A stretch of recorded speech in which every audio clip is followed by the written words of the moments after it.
Can you share some tips that you shared in your book, how to evaluate a passive real estate deal effectively? Yeah, it starts with not even asking that question. It's not even about underwriting the deal or anything about the deal whatsoever. The Mhm. first thing that you have to think about when you're considering a passive investment is who you're investing with, not what you're investing in. Because the sponsor in charge of this deal is much more important than the deal itself. And even if you were to argue against that concept and say, well, that's not true, a bad deal's a bad deal no matter who's running it, and that's a true statement. However, a really good sponsor doesn't bring bad deals. So it all really starts with who you're investing with and ensuring that they have experience, track record.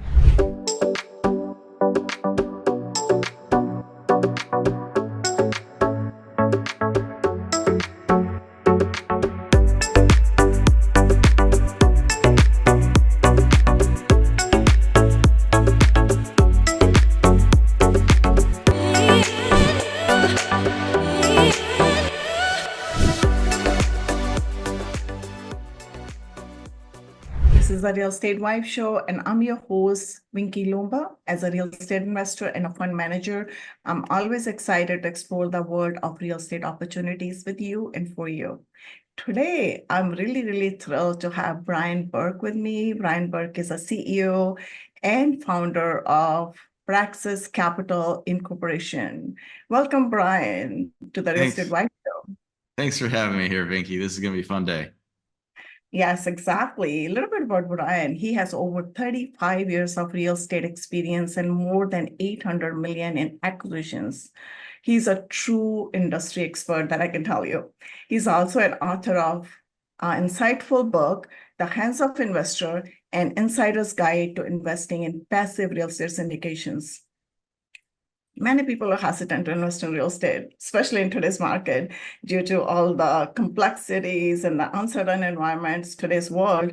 And in this episode, we'll uncover some of the facts with Brian, of course, and explores different ways to invest wisely and also perform thorough due diligence because he might have so many secrets in his book that he's going to reveal today. So welcome again, Brian. So our topic for today is smart passive investing. So I'm going to start with this simple question. Can you share a bit about your background and how did you get started in real estate? Well, I got started in real estate, as you mentioned, about 35 years ago as a house flipper. And I would, just buy homes, fix them up and resell them. My primary method for doing that was to buy homes at the foreclosure auction on the courthouse steps and then fix them up and resell them. So I did that for a number of years. I did hundreds of houses. Meanwhile, I was looking for a way to grow and scale and expand, and kind of the natural progression of this business is to do larger properties and more of them, and that's exactly what I did about, I don't know, 20 something years ago. Got into multifamily, and once I saw how I was able to really excel in the multifamily side, I figured that was the place for me, and I really never looked back from there. But you have a portfolio for single family as well as multifamily, right? I heard in your bio like 800 single family homes as well. Yeah, I've bought over 750 single family homes. I'd say about a little over 600 of those were flips. So they were bought, fixed up, and resold. And there was another 100 and probably about 150 rentals that I've had over the years. I've sold most of those. I do still have a few rentals, a couple single families, duplexes, fourplexes, a bunch of that kind of stuff. I don't know. It's maybe, I don't know, 50 units or something. I really don't count anymore, but so still have a little bit of the small stuff, but our primary business is really in larger apartment buildings. So since you've been in the single family as well as in the multifamily, so what are the key differences in managing these kind of properties? Like, is single family more headache, or is it like one is easier than the other?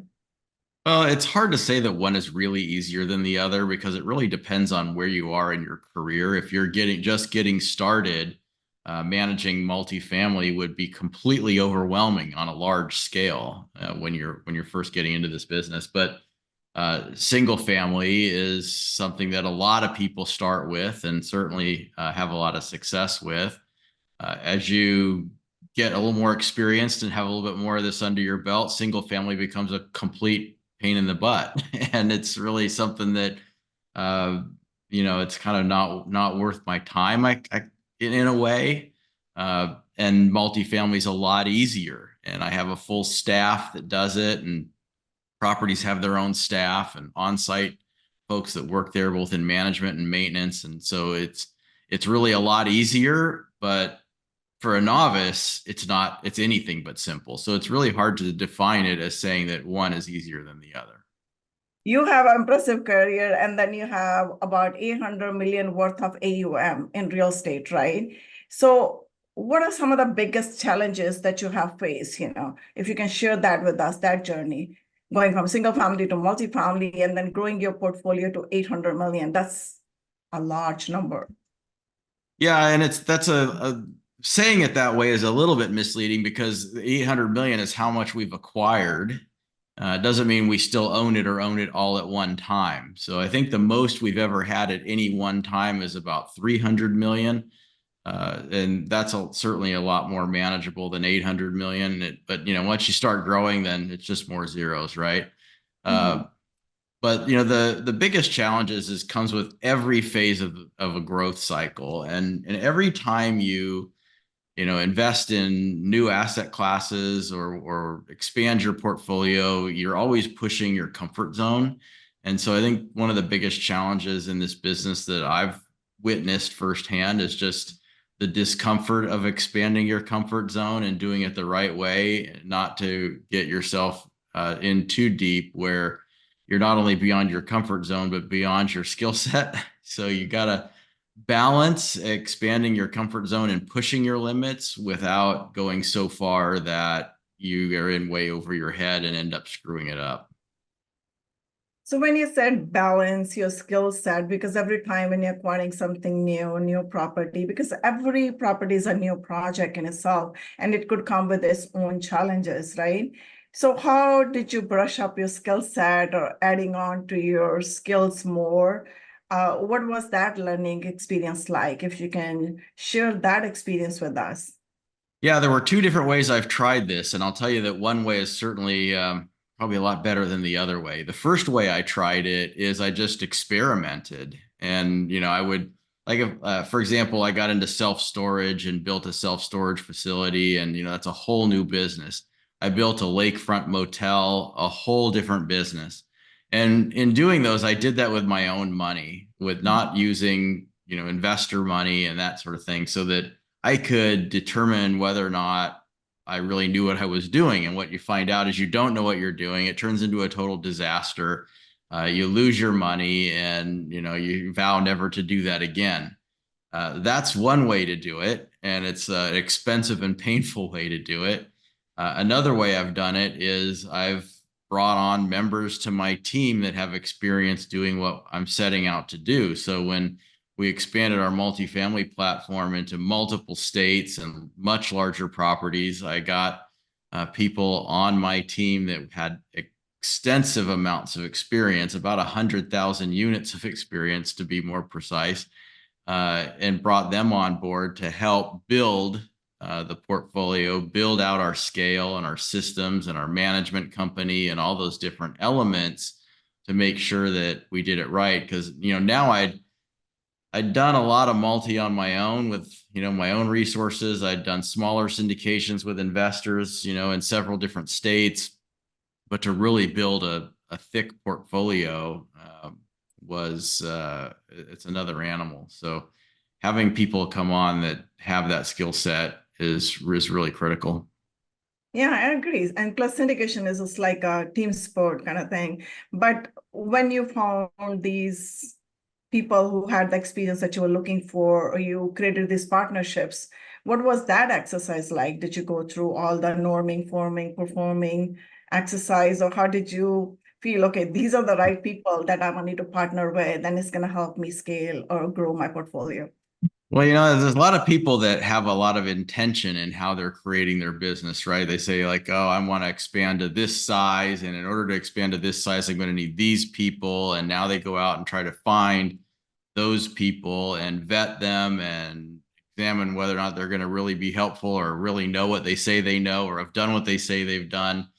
And build a team that way. I did it completely backwards. For me, I really wasn't I wanted to scale like that, but I wasn't making it an intent. It's like I would just keep growing organically on my own, the way that I was, and I was happy with that. And then just by some weird stroke of luck, I got a phone call from someone who was a friend of a colleague that had helped me out early in my career. And uh, he said, so and so suggested I call you because me and a couple other colleagues are looking for something new.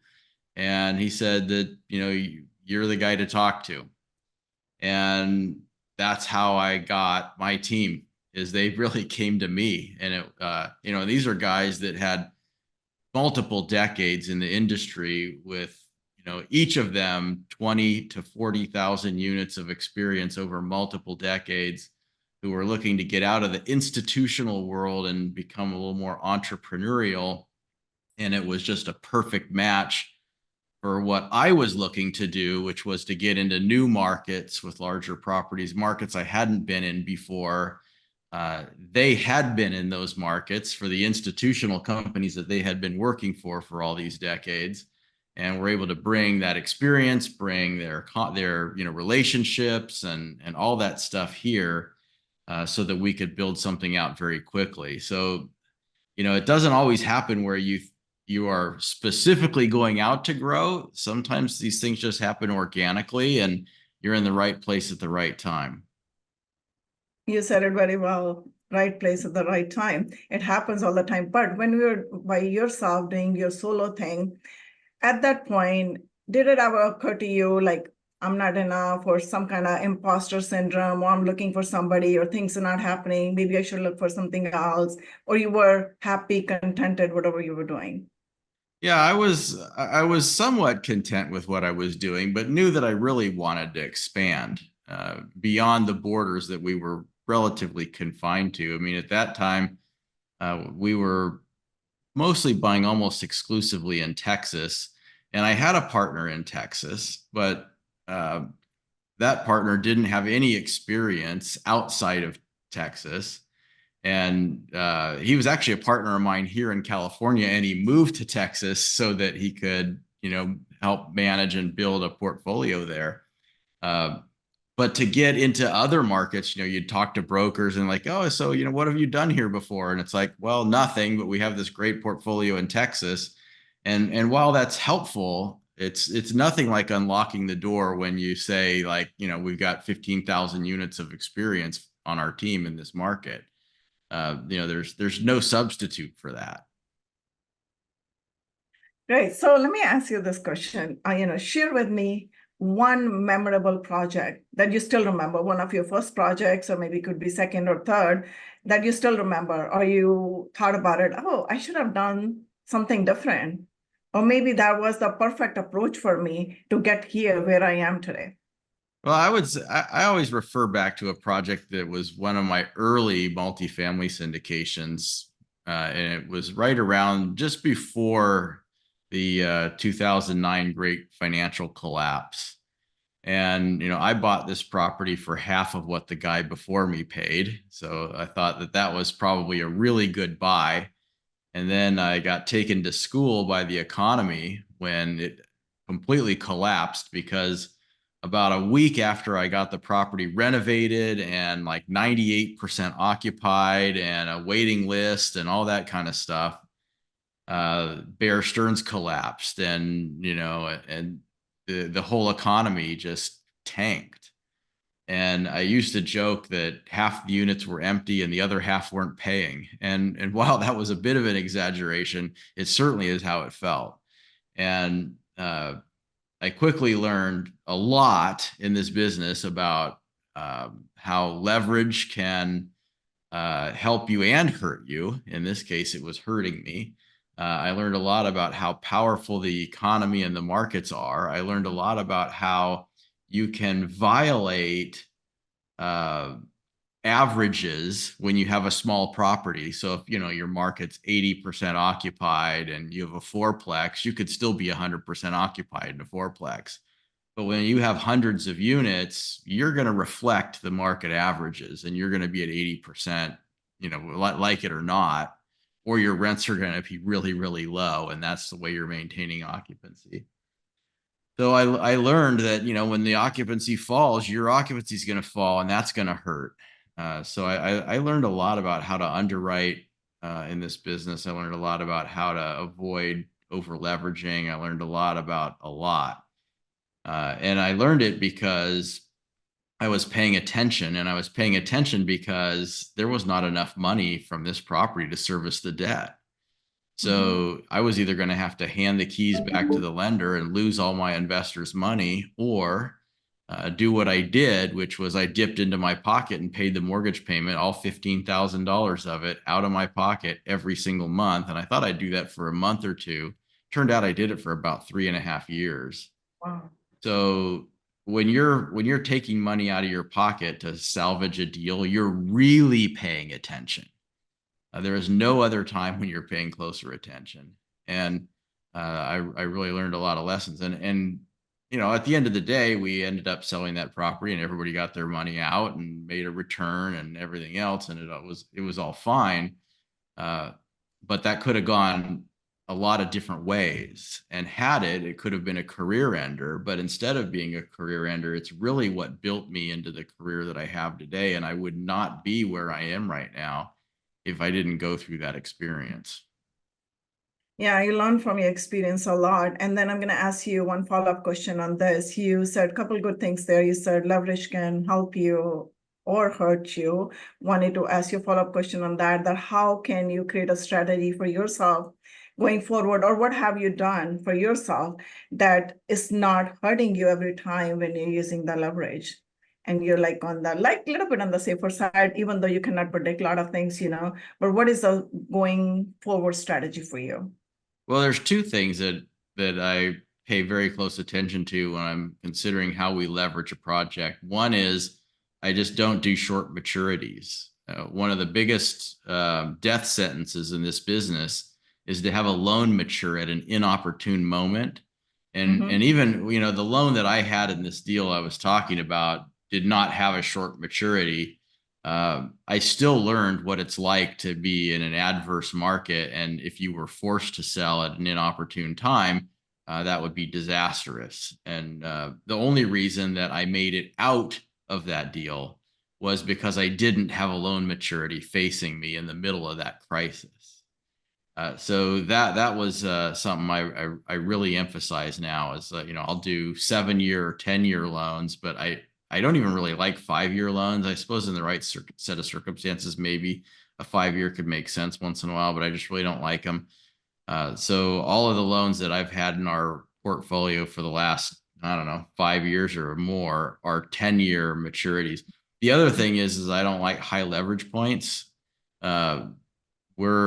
I think our highest LTV was 60 to 65% on the properties that we've acquired that we still have in our portfolio. I've sold most of my portfolio before the market collapsed, but in the few that I have left, were financed very conservatively, which is paying off right now because values have fallen 20 to 40% in multifamily since the peak of the market in 2022. So having low leverage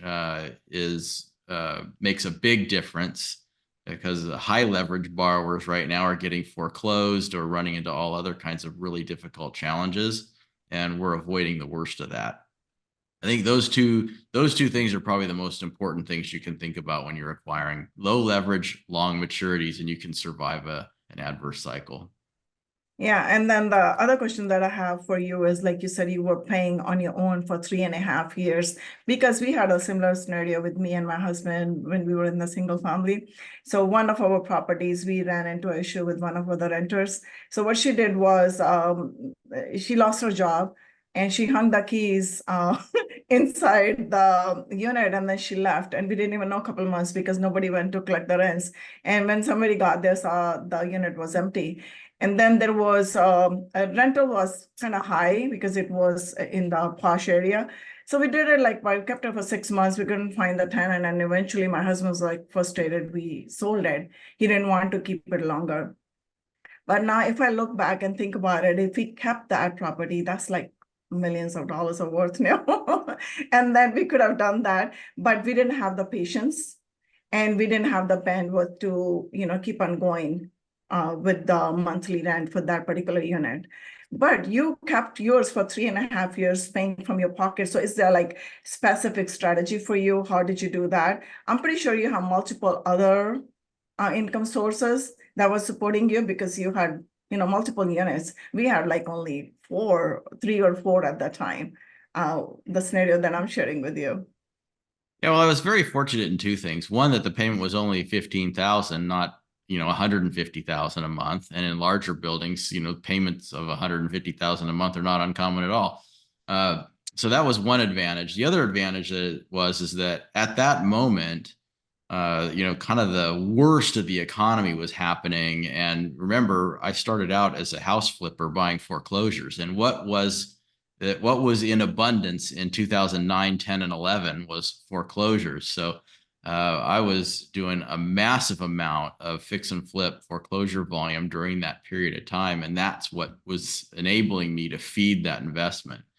But what you said was very important for people to understand, is that the situation that you were in is not uncommon at all. But there's two things that you cannot run out of. And if you don't, any real estate investment can ultimately succeed. And those two things are time and money. You can't run out of time and you can't run out of money. Time heals all wounds. And eventually real estate that's in some sort of trouble is going to turn around and come back. It might take some longer than others. Like, for example, if you bought an office building in 2019 and its value has fallen 80%, it's going to take many years and maybe even many decades to get back to where you were. And so those situations may be unrecoverable. But generally speaking, when real estate falls 10, 20, 30, even 40%, it's just a matter of time before those values come back. And if you have a loan maturity, you don't have time. So having long loan maturities is important. And if you run out of cash, you don't have cash, and that means you don't have time. So don't run out of cash or time, and you can survive an adverse market and sell at the next market cycle peak. Great advice. So have enough reserves and just time the deal all the time. So the question I'm going to ask you is, you wrote a very popular book. There's a lot of people talk about this, the hands-off investor book all the time. And a lot of people, always share with each other too. Did you read that book? So how did you come about that? What made you write that book? Well, a couple of things. I talked to a lot of investors, obviously, doing what I do. And what I found was oftentimes investors weren't asking the right questions. And I also found that accredited investors, even though the term accredited leads you to believe that there's some specific skill set to get this accreditation, which is not true. It's a financial qualification. So I found that even accredited investors that you would think really should have really good questions didn't have the right questions to ask. And the reason is there was no resource for them to go get that information. People would ask the questions they thought were important, but didn't understand that there's, whole concepts there that they were missing that they should be asking about. So that was one thing, is there was a knowledge gap, and there was a lack of available resources for people to get that knowledge. So that was one of my motivations. The other was, I had a friend of mine that lost her entire life savings by investing in a real estate syndication that went bad. And it went bad because the sponsor was a crook and basically took all the money, and he ended up in prison for many, many years. But that's no consolation to her, because instead of having a nice, easy retirement, she became flat broke. And I never wanted to see that happen Mhm. to anyone. And if there was anything I could do that maybe would prevent that from happening, even if to only one person, it would be worth the effort. And Mhm. so I felt by writing this book, maybe I could prevent one person from having that experience. Great. So can you share some tips that you shared in your book, how to evaluate a passive real estate deal effectively? Yeah, it starts with not even asking that question. It's not even about underwriting the deal or anything about the deal whatsoever. The Mhm. first thing that you have to think about when you're considering a passive investment is who you're investing with, not what you're investing in. Because the sponsor in charge of this deal is much more important than the deal itself. And even if you were to argue against that concept and say, well, that's not true, a bad deal is a bad deal no matter who's running it, and that's a true statement. However, a really good sponsor doesn't bring bad deals. So it all really starts with who you're investing with and ensuring that they have experience, track record.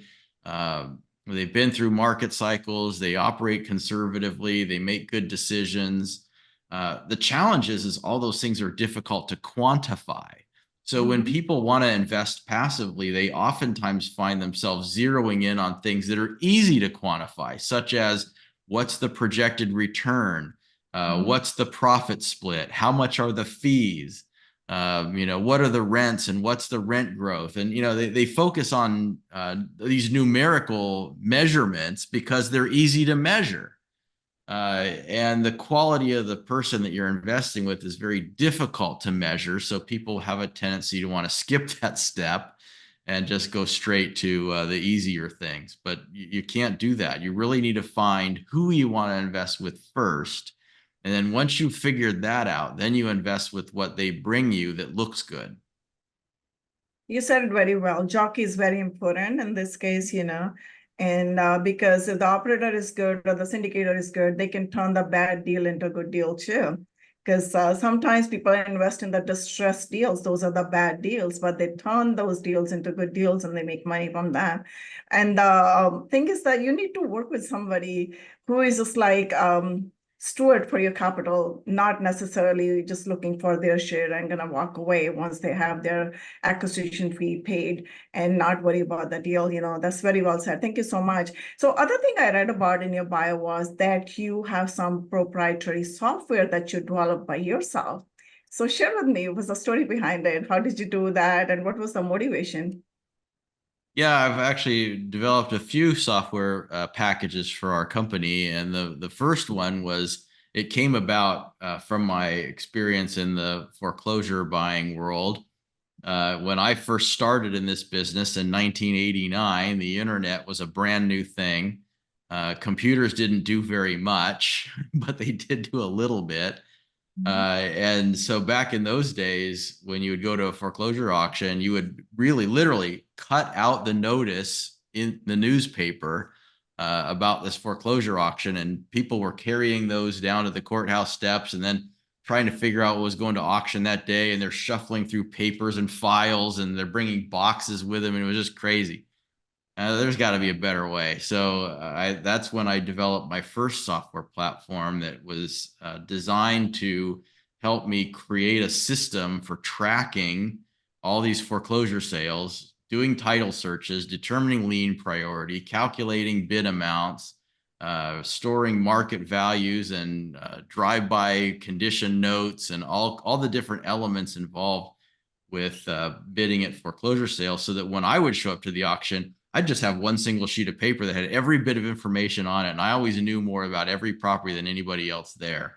And it was a tremendous advantage. And so when I got into the multifamily side, I remember how much of an advantage it was to have technology on my side. So I decided to do the same thing when I got into income real estate and develop my own underwriting platform so that we could, it's numbers in, numbers out. That's how this business works. And being able to analyze those numbers and determine what the returns could be and all those things was really, really important. And the commercially available tools I found out there didn't quite give me what I was looking for. And, again, when you know what you need and you know what you want, there's no one better to create it than yourself. So I taught myself how to do it, and the rest was history.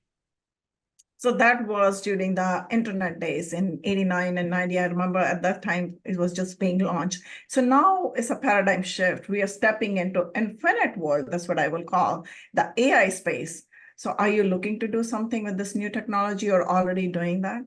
Now, to a certain extent, we use some artificial intelligence tools to help us set our rental rates by predicting tenant move-outs, resident demand, rental rates, and kind of like, premiums on, one view unit over a non-view unit, and all those different things. So we do use that to optimize revenue. But really, there's a lot of talk about AI being introduced into this space. I think a lot of it has limited utility. It sounds great, but I'm still just a little bit old school. So we use it where we think we can, and we ignore the rest of the noise. Right. So let me ask you about the current market. What do you see in your crystal ball? What's going to happen in the next 2 to 3 years? Well, we've seen a lot of chaos in the last 2 years. Certainly, the market's gone down tremendously. Rent growth has fallen off a cliff. Expenses are up. Cap rates are climbing, which means prices are declining.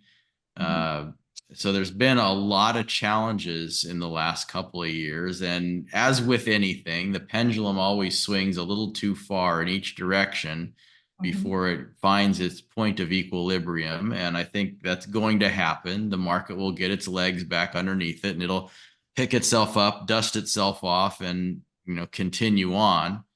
I think it's going to take longer than most people think. I feel like I haven't bought anything in 2.5 years, and I wouldn't be surprised if I don't buy anything for another year. I wouldn't be shocked if it's another 2 years. It just could take a while. Fundamentally, housing is fundamentally sound.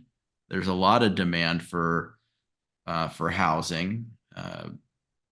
The construction has outpaced that demand in some markets, which has created a little bit of an imbalance. But that's going to work itself out. The high interest rates and high construction costs are putting a lot of water on the construction fire, and that's going to smolder out. And then that demand is going to be unmet again, and rent growth will return probably close to the time when the economic indicators are pointing towards less economic activity, which will give interest rates a bit of a pause, and then things are going to get interesting again. So wouldn't that be like a long wait, or is it worth to wait versus like if you get a right opportunity right now, you might want to ride that wave since the cap rates are high, meaning the buying in or getting in price is lower. And the interest rates, I know is higher, but it's trying to get a little bit, stabilized there. So there might be some spread between the cap and the interest rate. You think there might be some good opportunities out there that people should be getting in at this time? Well, there's a needle in every haystack, but there's not many. And so I haven't found any in the last couple of years, but it doesn't mean that there hasn't been anything good out there to buy. I've been doing this long enough where I don't need to be the first one in. I can wait for a little bit of confirmation that the market direction has shifted. I can invest in a down market. I love being contrarian enough to come in at the bottom of the market. I have no problem with that, but I want to see a signal that we're really at the bottom and the momentum has shifted. And I haven't seen that signal happen yet. So right now the momentum is still down or unknown. And so for me, I'm patient. I'll wait. Others don't have that luxury, and they need to do something, and they need to do something now. I totally understand that. And some of those people are going to do really well if they hit the right needle in the right haystack. Others are going to take a shot and going to find out they were too early, wrong asset, wrong market, wrong something, and they're going to suffer some consequences. So it's a little bit of a higher risk play, Mhm. but certainly the play is out there if you can find it. Great. So, what is the final piece of advice for my listeners today? I guess the final piece of advice would be that it's a lot easier to lose $1 million than it is to make $1 million. So, there's no rush. It's okay to be slow and methodical and, wait out what's going on or make that right investment that you think is that needle in the haystack. Great. So, share one more golden nugget with my audience.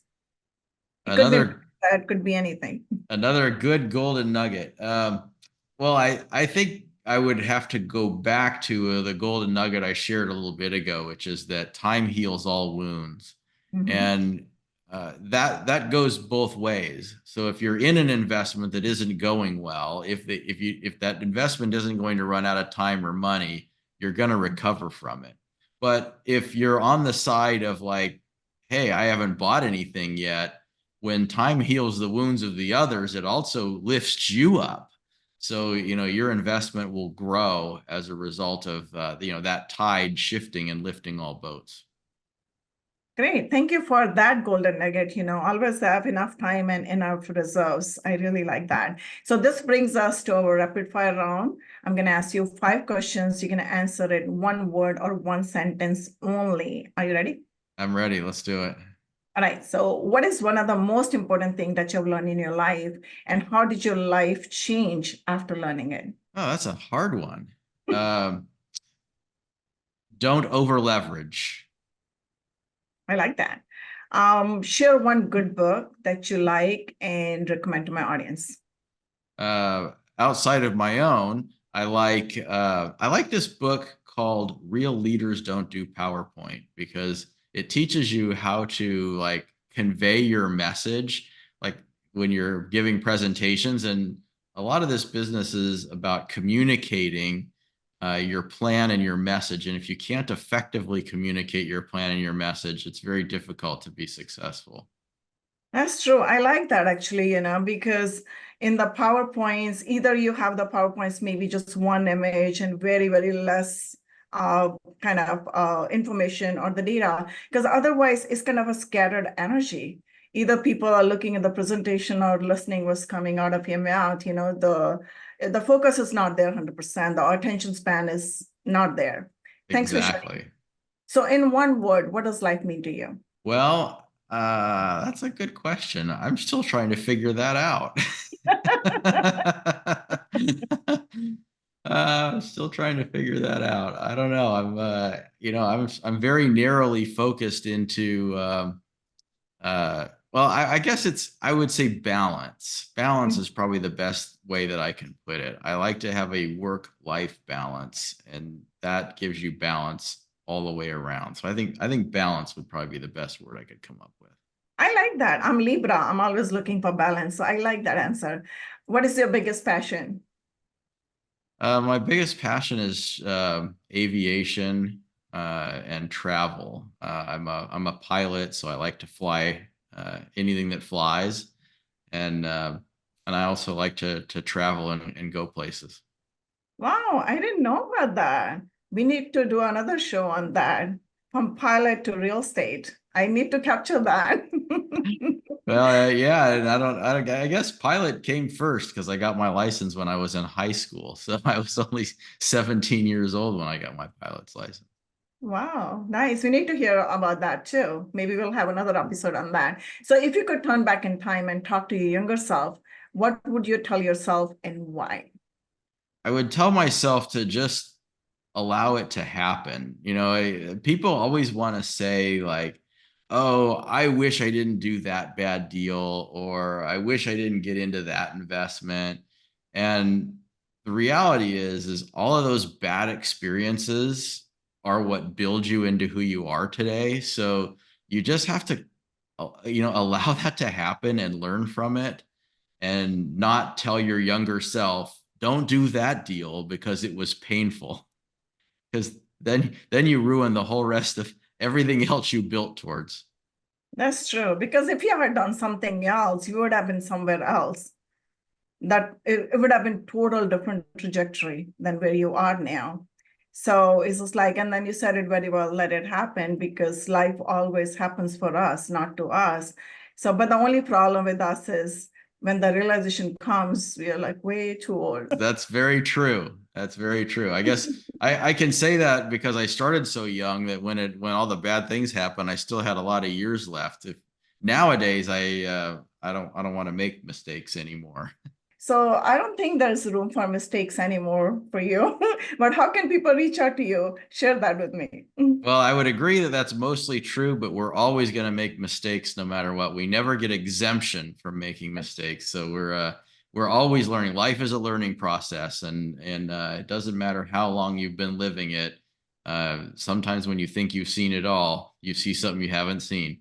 So to reach me, it's easiest way is through our company's website, praxcap.com. It's praxcap.com. You can also follow me on Instagram at investor Brian Burke. Thank you so much, Brian. I really enjoyed our conversation. Maybe we should have another episode too soon. Let's do it, Vinki.